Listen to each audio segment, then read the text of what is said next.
Hey guys, how's it going? Hope you're doing well. My name is Crown, and today I'm going to read you some very interesting stories that I hope that you're gonna love. And now, without further ado, let's go!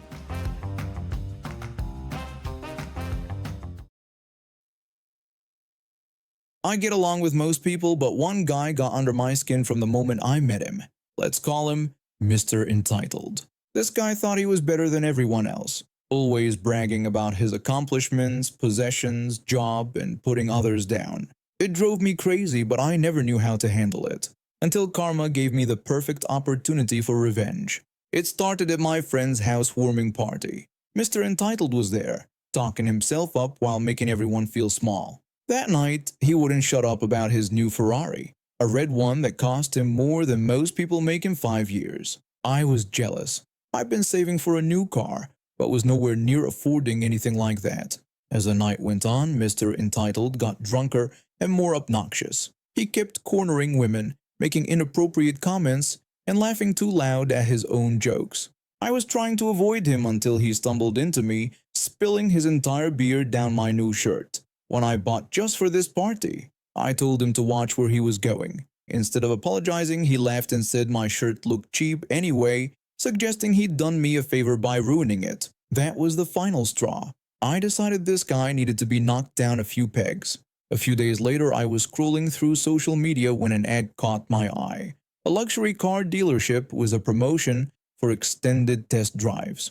Right there in the ad was a red Ferrari, identical to Mr. Entitled's car. The idea hit me. I made an appointment with the dealership for the next day. The salesperson who helped me was friendly. The salesperson asked what brought me in and if I was looking for something specific. I said I wanted to test drive the red Ferrari they had advertised. The salesperson asked for my information so we could take it for a spin. After checking my credit and license, the salesperson handed me the keys and I took that machine for a ride.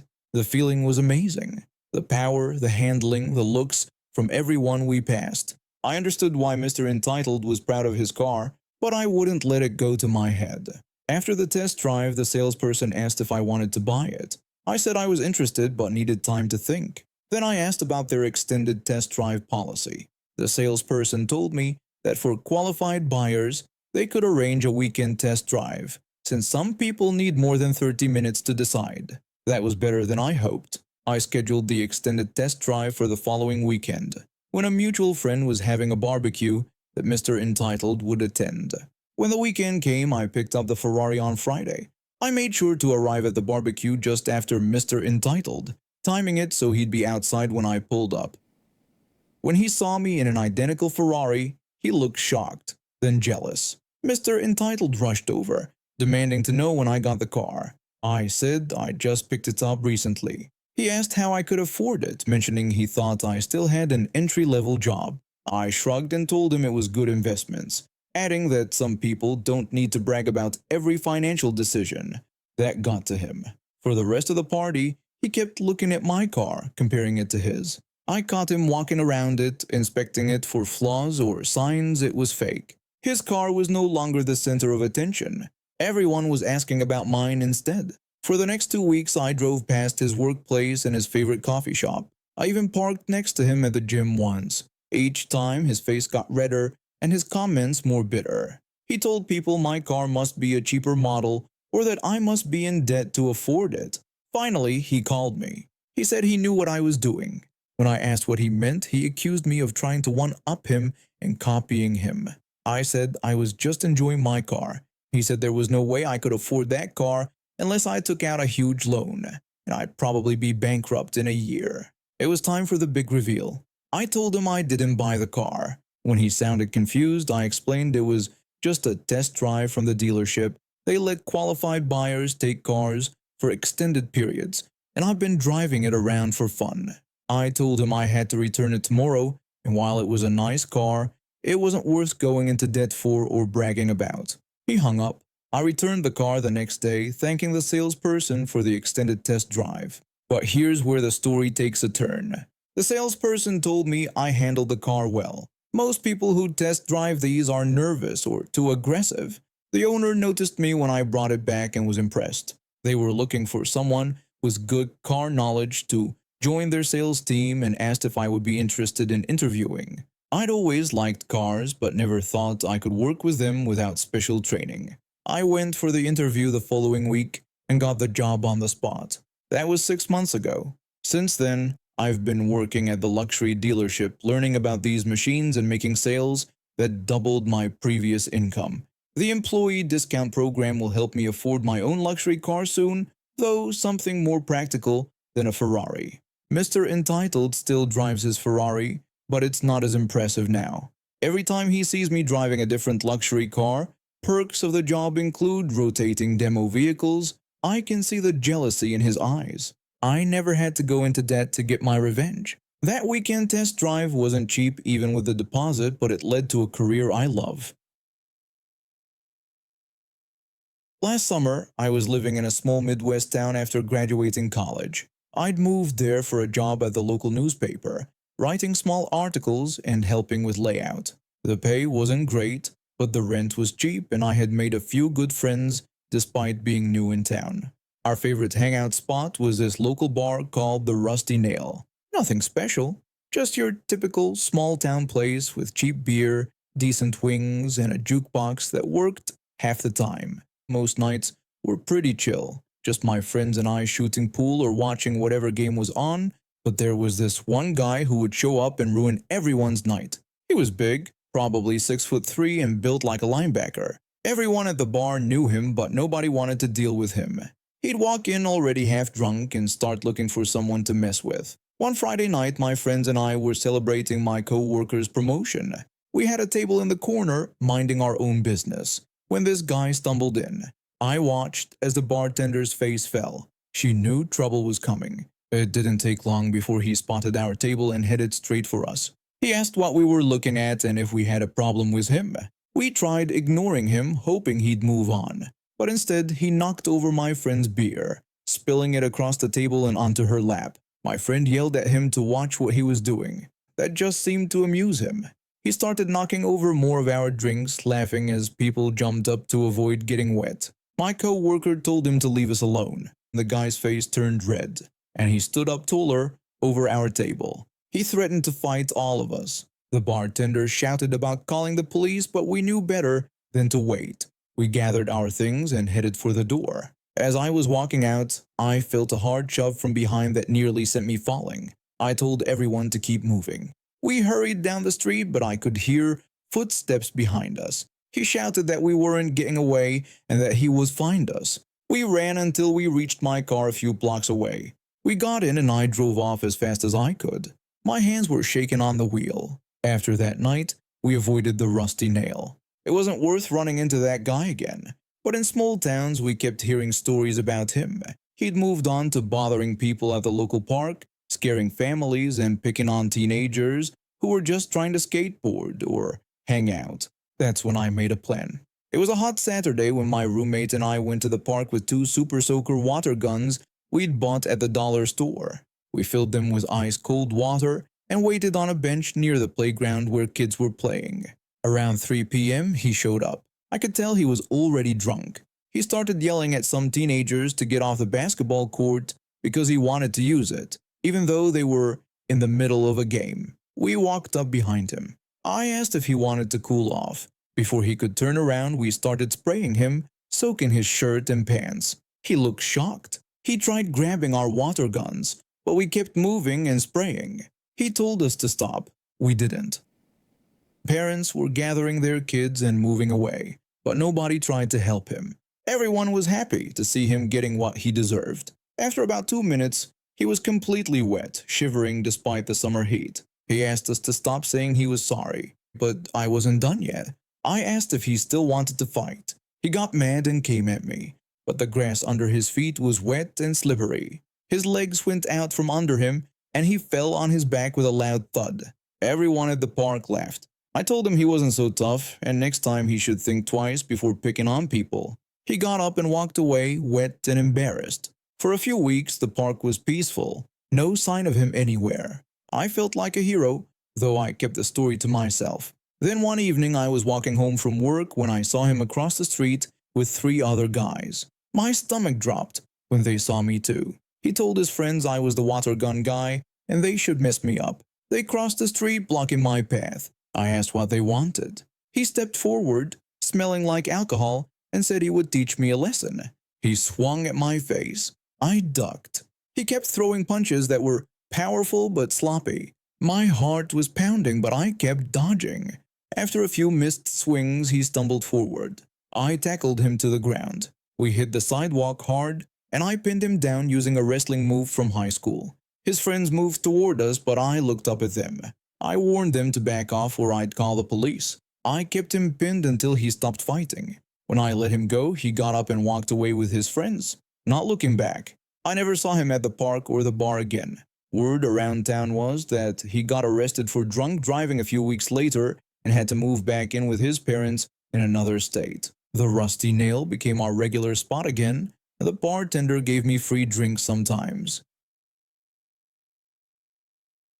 It all started when I moved to a new town. I was excited to start fresh, meet new people, and explore the area, but things didn't go as smoothly as I hoped. After graduating college and landing a remote job in graphic design, I figured a change of scenery would help me break out of my shell. The small coastal town seemed perfect. Affordable rent, beautiful scenery, and friendly locals according to travel blogs. I quickly realized that there was a group of people in my neighborhood who were cliquey and exclusive. They had their own little circle of friends, and they made it clear that they weren't interested in letting anyone new in. At first, I tried to be friendly and make small talk with them when I saw them around, but they always seemed to give me the cold shoulder, or even ignore me. It was frustrating and hurtful, but I tried not to let it get to me. One day, I was walking my dog in the park when I overheard a conversation between two of the clique members. Let's call them Karen and Rachel. I heard Karen complaining about how annoying it was that I kept trying to talk to them. She said they had better things to do than hang out with me. Rachel agreed with her and made fun of the way I dress, calling my style basic. I felt my face flush with anger and embarrassment. Who were these women to judge me based on my clothes and try to exclude me? I decided I was going to get revenge. Over the next few weeks, I kept a low profile and watched the clique's behavior. I noticed that they were really into social media, constantly posting pictures and stories about their outings. I also noticed that they were very competitive with each other, always trying to one-up each other and prove who was the coolest. I came up with a plan. I created a fake social media account and started following the clique's accounts. I made sure to interact with their posts in a way that seemed friendly but also mysterious. For example, if Karen posted a picture of her and Rachel at a new restaurant, I would comment something like, "Looks like you guys had fun. I wish I could have been there." It was just vague enough to make them wonder who I was. Slowly, I started to gain their attention. They started following my account and liking my posts. I made sure to post pictures of myself doing things that seemed cool, like hiking or at a music festival. They didn't recognize it was me. I also hinted that I was friends with other cool people in the area. I posted a picture of myself at a party with a group of people and wrote, "Lucky to have friends who know how to have a good time." I could tell that the clique was getting curious and maybe even jealous. They started messaging me more often, asking if I wanted to hang out. At first, I played it cool and made excuses, but eventually I agreed to meet them at a popular coffee shop in town. When I arrived, I could tell that they were nervous and excited to meet the mysterious new girl who seemed to be friends with everyone. They greeted me with awkward smiles and invited me to sit with them. We made small talk and I could tell that they were all trying to impress me. But I didn't let on that I was anything other than friendly. After a while, Karen suggested that we go to a party that one of their friends was throwing that night. She said it would be fun and that we had to attend. I pretended to hesitate, then agreed. I said it sounded like a good time. As we left the coffee shop and walked towards the party, they chatted excitedly about who would be there and what they were going to do. But I had a surprise for them.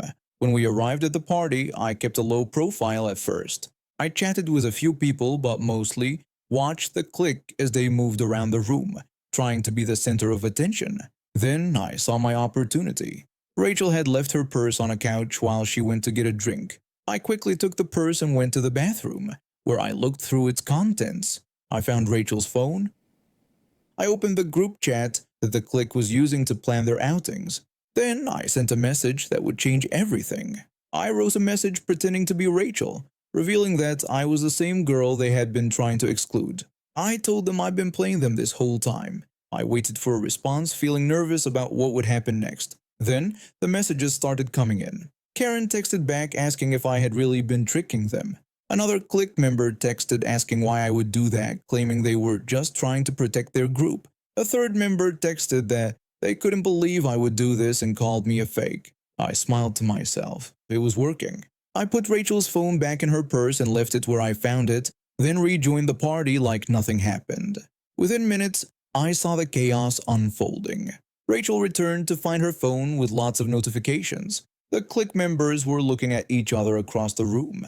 Some looked angry, others looked embarrassed. Rachel pulled Karen aside, and I saw them having an intense conversation. Rachel was showing Karen her phone, shaking her head.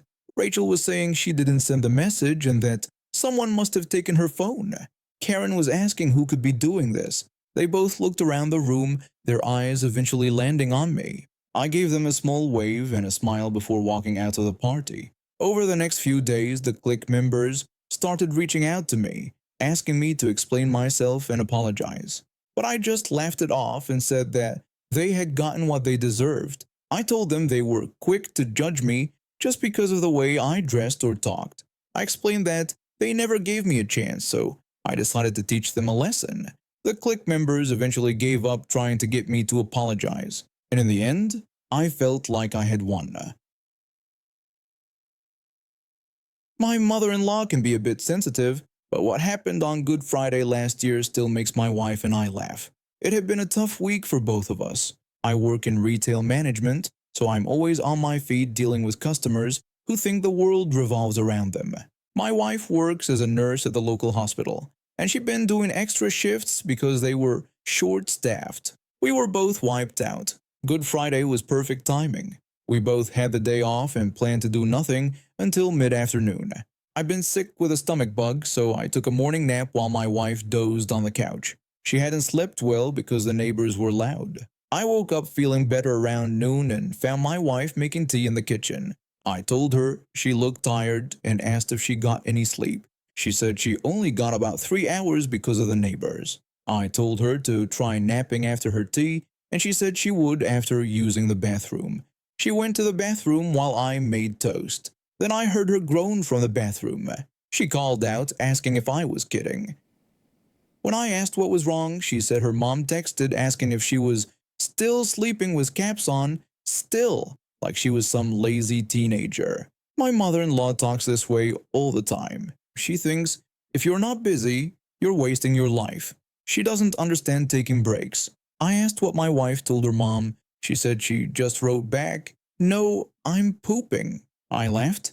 My wife is always direct like that, no filter. That's one reason I love her. A minute later, she groaned again.